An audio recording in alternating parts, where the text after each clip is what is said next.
Hello today. Wow, we are starting a fresh new week. And for this month, what we're talking about is love. February, everybody talks about Valentine's Day, about love, being in love, but we neglect the love of God because we love Him because He first loved us, and we even know love because He is love. And so this week I want to share a story with you that to me just portrays the love of a father, our Father, so much. And this is in the story of the prodigal son, found in Luke 15.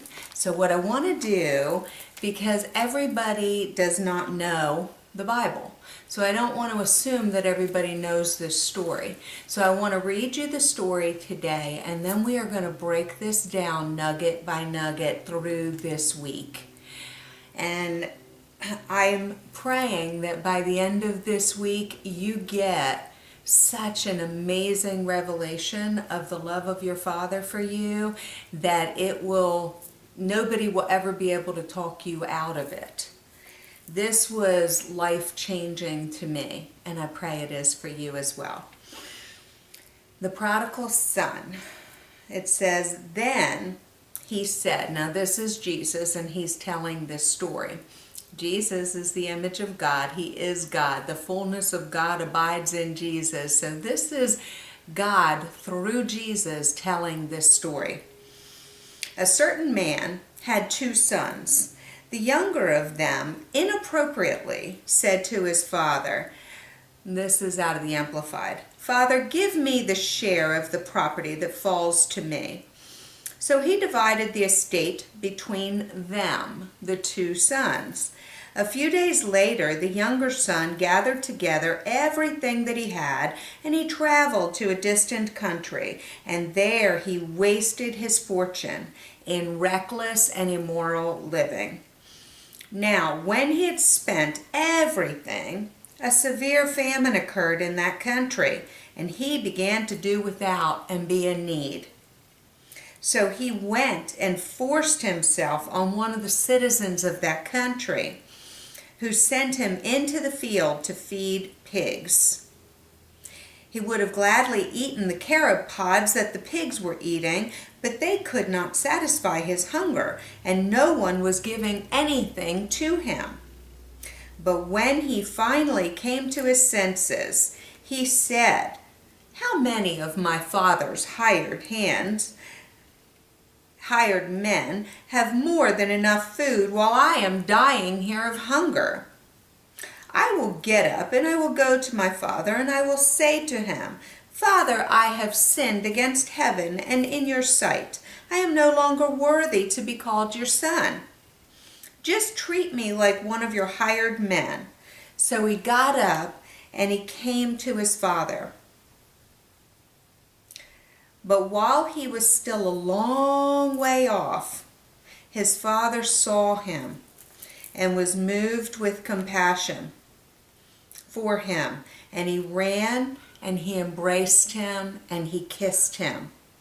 And the son said to him, 'Father, I have sinned against heaven and in your sight. I am no longer worthy to be called your son.'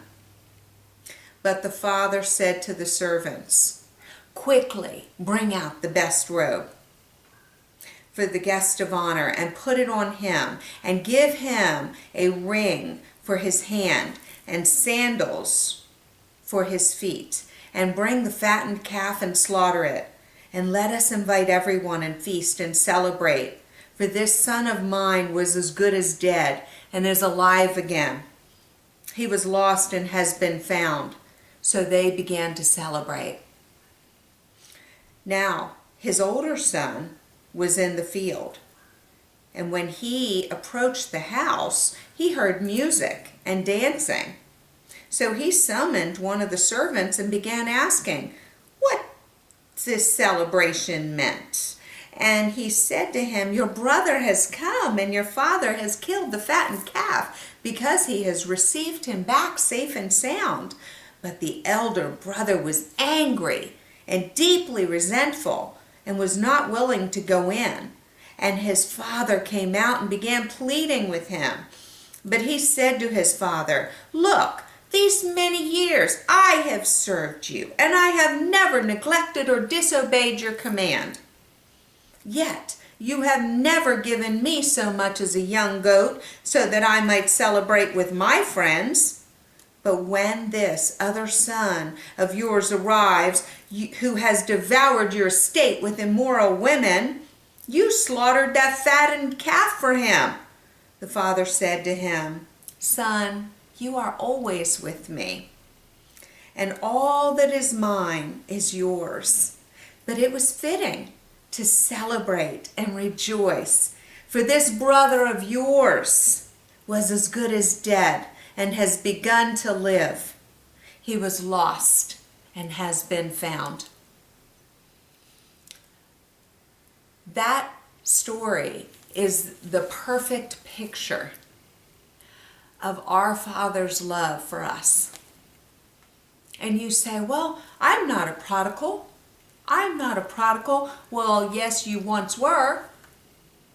And I believe this clearly shows a picture of each one of us. How many times can you say you turned away from the things of God? How many times have you selfishly asked for things for yourself rather than the will of God being done?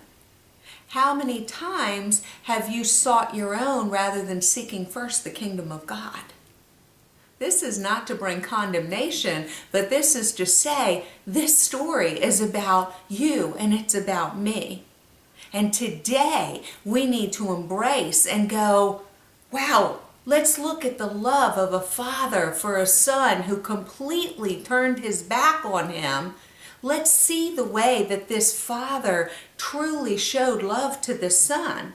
So I want to break it down to you because Jesus is the one telling this story. And so if Jesus is telling this story, he's going to be telling it from an Eastern mindset, not a Western mindset. And so how would this story truly have been told? I want you to tune back in every day this week as we break down the story of the prodigal son, and we break it down to show you that this story is truly about a father, and it's truly about a love that he has for his children. And it's truly about the love that he has for you. Know that he loves you so much today. Know that we love you, that we're praying for you. We're so excited that you're tuned in here.